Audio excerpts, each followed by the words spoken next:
एक बार की बात है, एक छोटे से गांव में, जो हरे भरे जंगलों और चमकती नदियों से घिरा हुआ था, कुछ बच्चे रहते थे। ये गांव इतना सुंदर था कि ऐसा लगता था मानो प्रकृति ने इसे अपने हाथों से सजाया हो। पेड़ों की घनी छाव, फूलों की महक और नदी की कलकल करती आवाज हर किसी का मन मोह लेती थी। इस गांव में 4 बच्चे, रिया, अर्जुन, मीरा और विवान, खास दोस्त थे। ये बच्चे हर दिन स्कूल के बाद जंगल के किनारे एक पुराने बरगद के पेड़ के नीचे इकट्ठा होते थे। वो बरगद का पेड़ इतना विशाल था कि उसकी शाखाएं आसमान को छूती प्रतीत होती थी और उसकी जड़ें जमीन में गहरे तक फैली थी। बच्चे वहां बैठकर हंसते, खेलते, कहानियां सुनाते और अपनी सपनों की दुनिया में खो जाते। उनके लिए वो पेड़ सिर्फ एक पेड़ नहीं था, बल्कि एक जादुई जगह थी जहां उनकी सारी कल्पनाएं सच हो सकती थी। एक दिन जब सूरज ढल रहा था और आसमान नारंगी और गुलाबी रंगों से रंगा हुआ था, बच्चे हमेशा की तरह बरगद के पेड़ के नीचे बैठे थे। हवा में ठंडक थी और पेड़ की पत्तियां हल्के हल्के हिल रही थी, जैसे कोई रहस्यमयी कहानी सुनाने की तैयारी कर रही हो। अर्जुन, जो हमेशा नई नई कहानियां गढ़ने में माहिर था, ने अचानक कहा, सुना है, इस जंगल में एक गुप्त रास्ता है जो परीलोक तक जाता है। उसकी आंखों में चमक थी और उसका चेहरा उत्साह से भरा हुआ था। रिया, जो थोड़ी समझदार थी, ने हंसते हुए कहा, अर्जुन, तू फिर से अपनी बनाई कहानियां सुना रहा है। ऐसा कोई परिलोक नहीं होता। लेकिन मीरा, जो रहस्यों और रोमांच की दीवानी थी, तुरंत बोली, क्यों ना हम उस रास्ते को ढूंढे? शायद सचमुच कोई परिलोक हो। अगर हम नहीं गए तो कैसे पता चलेगा? विवान, जो सबसे छोटा और थोड़ा डरपोक था, ने घबराते हुए कहा, लेकिन अगर वहां कुछ डरावना हुआ तो?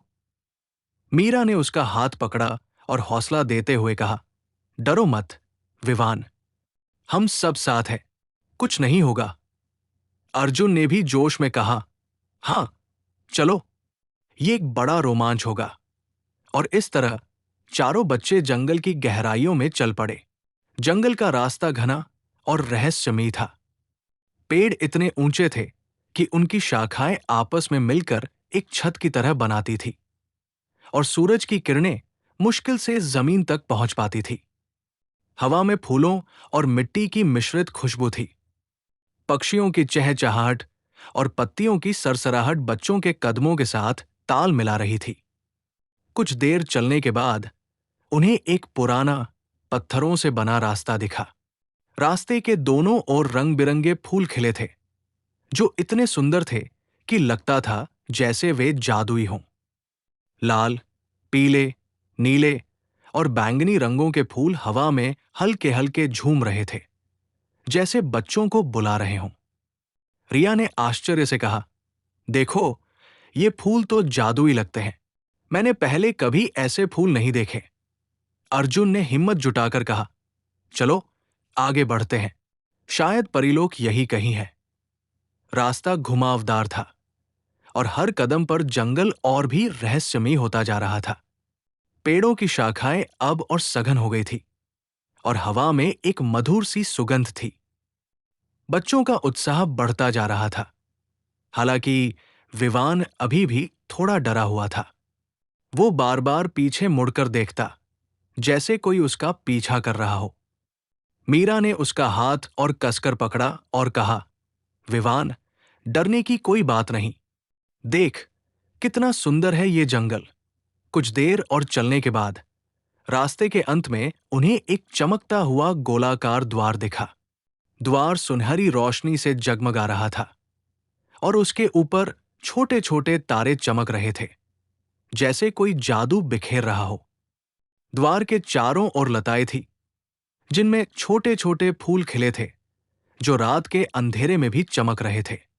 विवान ने डरते हुए कहा, हमें अंदर जाना चाहिए। अगर ये सचमुच परिलोक का द्वार है तो क्या पता वहां क्या होगा। मीरा ने उसका हौसला बढ़ाया और बोली, डरो मत, हम सब साथ हैं, और अगर ये परिलोक है तो ये हमारा सबसे बड़ा रोमांच होगा। रिया और अर्जुन ने भी हामी भरी। चारों ने एक दूसरे का हाथ थामा, गहरी सांस ली और उस चमकते द्वार से गुजर गए। जैसे ही वे दूसरी ओर पहुंचे, उनकी आंखें आश्चर्य से खुली की खुली रह गई। सामने था परीलोक, एक ऐसी दुनिया जो उन्होंने कभी सपनों में भी नहीं देखी थी। आसमान नीले और गुलाबी रंगों का मिश्रण था, जिसमें छोटे छोटे बादल इंद्रधनुषी रंगों में चमक रहे थे। पेड़ों की पत्तियां सोने और चांदी की तरह चमकती थी और हवा में एक मधुर संगीत की धुन गूंज रही थी। छोटी छोटी परियां इधर उधर उड़ रही थी, जिनके पंख तितलियों की तरह रंग बिरंगे थे। कुछ परियां फूलों के बीच नाच रही थी, तो कुछ हवा में छोटे छोटे तारों को पकड़ रही थी। बच्चों को लगा जैसे वे किसी जादुई किताब के पन्नों में कूद गए हों। उनके आश्चर्य को देखकर एक सुंदर परी उनके पास आई। उसका नाम था सूर्यमुखी। सूर्यमुखी के लंबे सुनहरे बाल थे जो हवा में लहरा रहे थे और उसकी आंखें सितारों की तरह चमकती थी।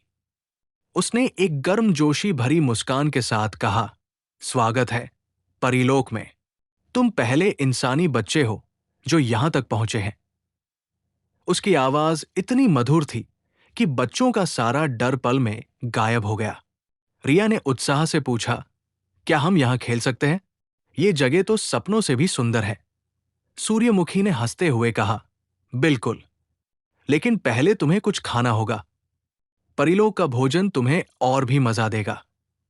सूर्यमुखी ने बच्चों को एक बड़े से बगीचे में ले जाया, जहां एक लंबी मेज सजी थी। मेज पर हर तरह के जादुई व्यंजन थे। वहां इंद्रधनुषी रंगों की मिठाइयां थी, जो खाते ही मुंह में बादलों की तरह पिघल जाती थी। कुछ फल ऐसे थे जो चमकते थे और हर काटने पर अलग अलग स्वाद देते थे। कभी आम, कभी स्ट्रॉबेरी, तो कभी कुछ ऐसा जो बच्चों ने पहले कभी नहीं चखा था। एक जादुई शरबत भी था, जो पीने पर बच्चों को हल्का हल्का उड़ने का एहसास देता था। विवान ने एक नीले रंग का फल खाया और हंसते हुए बोला, ये तो जादू है। मुझे लग रहा है मैं उड़ सकता हूं। अर्जुन ने शरबत का एक घूंट लिया और हवा में थोड़ा सा ऊपर उठ गया, जिसे देखकर सभी हंस पड़े। खाना खाने के बाद सूर्यमुखी ने बच्चों को परीलोक के खेल के मैदान में ले गई। वहां का मैदान नरम, रंग बिरंगे घास से ढका था और हर कदम पर छोटे छोटे फूल खिल उठते थे। परियां बच्चों को अपने साथ खेलने के लिए बुलाने लगी। पहला खेल था तारा पकड़ो। इस खेल में बच्चों को हवा में तैरते छोटे छोटे चमकते तारों को पकड़ना था। सूर्यमुखी ने बताया कि हर तारा पकड़ने पर एक इच्छा पूरी होती थी। अर्जुन ने तेजी से एक तारा पकड़ा और चिल्लाया, मुझे एक जादुई किताब चाहिए। तुरंत एक किताब उसके हाथ में प्रकट हुई। मीरा ने भी एक तारा पकड़ा और कहा, मुझे उड़ना सीखना है। सूर्यमुखी ने हंसकर उसे एक छोटा सा जादुई पंख दिया, जिसे लगाकर मीरा हवा में तैरने लगी। वो हंसते हुए चिल्लाई, देखो, मैं एक परी बन गई। रिया ने एक तारा पकड़ा और एक जादुई बगीचा मांगा, जो हमेशा फूलों से भरा रहे। उसकी इच्छा पूरी होते ही उसके सामने एक छोटा सा बगीचा प्रकट हुआ, जिसमें फूल हर पल रंग बदल रहे थे। विवान ने एक तारा पकड़ा और एक जादुई पालतू जानवर मांगा, जो उसका सबसे अच्छा दोस्त बन सके। तुरंत एक छोटा सा चमकता हुआ प्राणी प्रकट हुआ, जो तितली और खरगोश का मिश्रण लगता था। वो विवान के कंधे पर बैठ गया और उससे लिपट गया। अगला खेल था इंद्रधनुषी दौड़। इस खेल में बच्चों को इंद्रधनुष के रंगों से बने रास्तों पर दौड़ना था। हर रास्ता अलग अलग जादुई शक्तियां देता था। लाल रास्ता इतनी तेजी देता था कि बच्चे हवा की तरह दौड़ने लगते थे। नीला रास्ता उन्हें उड़ने की शक्ति देता था और हरा रास्ता उन्हें पेड़ों से बात करने की शक्ति देता था। अर्जुन ने हरे रास्ते पर दौड़ना चुना और एक पेड़ से बात की, जिसने उसे बताया कि वो सैकड़ों साल पुराना है और परीलोक की सारी कहानियां जानता है। रिया ने नीले रास्ते पर दौड़ा और हवा में उड़ते हुए हंसी। मीरा और विवान लाल रास्ते पर दौड़े और एक दूसरे को चुनौती दी। सूर्यमुखी भी उनके साथ दौड़ी और हंसते हुए बोली, तुम इंसानी बच्चे तो हमारी परियों से भी तेज हो। खेलते खेलते समय कैसे बीत गया, बच्चों को पता ही नहीं चला। परीलोक का सूरज ढलने लगा और आसमान अब सुनहरे और बैंगनी रंगों से भर गया। सूर्यमुखी ने बच्चों को एक बार फिर मेज के पास बुलाया। इस बार मेज पर एक बड़ा सा केक था, जो चमकते तारों से सजा था। केक का हर टुकड़ा खाने पर बच्चों को एक नया जादुई अनुभव मिलता था। रिया को लगा जैसे वो सितारों के बीच तैर रही हो। अर्जुन को लगा जैसे वह एक जादुई घोड़े पर सवार होकर आकाश में उड़ रहा हो। मीरा ने केक का एक टुकड़ा खाया और उसे लगा जैसे वो एक गाना गा रही हो, जो पूरे परिलोक में गूंज रहा था। विवान ने केक खाया और उसे एक सपने जैसा एहसास हुआ, जिसमें वह अपने जादुई पालतू जानवर के साथ जंगल में दौड़ रहा था। सूर्यमुखी ने बच्चों से कहा, परिलोक में तुम जितना चाहो खेल सकते हो, लेकिन तुम्हें अपने गांव भी लौटना होगा। वहां तुम्हारे माता पिता तुम्हारा इंतजार कर रहे होंगे। बच्चों को थोड़ा दुख हुआ, लेकिन वे समझ गए कि उनकी दुनिया भी उतनी ही खूबसूरत थी। मीरा ने पूछा, क्या हम फिर कभी यहां आ सकते हैं? सूर्यमुखी ने मुस्कुराकर कहा, जब भी तुम सच्चे दिल से परिलों को बुलाओगे, ये द्वार तुम्हारे लिए खुलेगा। उसने बच्चों को एक एक जादुई पंख दिया और कहा, इसे अपने पास रखो। जब भी तुम्हें हमारी याद आए, इसे हवा में लहराना और हम तुम्हें बुला लेंगे। बच्चों ने सूर्यमुखी को गले लगाया और धन्यवाद कहा। फिर वे उस चमकते द्वार से वापस अपने जंगल में आ गए। जब वे बरगद के पेड़ के पास पहुंचे, तो ऐसा लगा जैसे वे बस एक पल पहले ही वहां से गए थे। समय जैसे रुक सा गया था। गांव लौटकर बच्चों ने अपनी कहानी किसी को नहीं बताई, क्योंकि वे जानते थे कि ये उनका अपना जादुई रहस्य था। लेकिन हर रात जब वे सोने जाते, वे अपने जादुई पंख को देखते और मुस्कुराते। उन्हें यकीन था कि एक दिन वे फिर से परिलोक जाएंगे, सूर्यमुखी के साथ खेलेंगे और उसके जादुई भोजन का स्वाद लेंगे।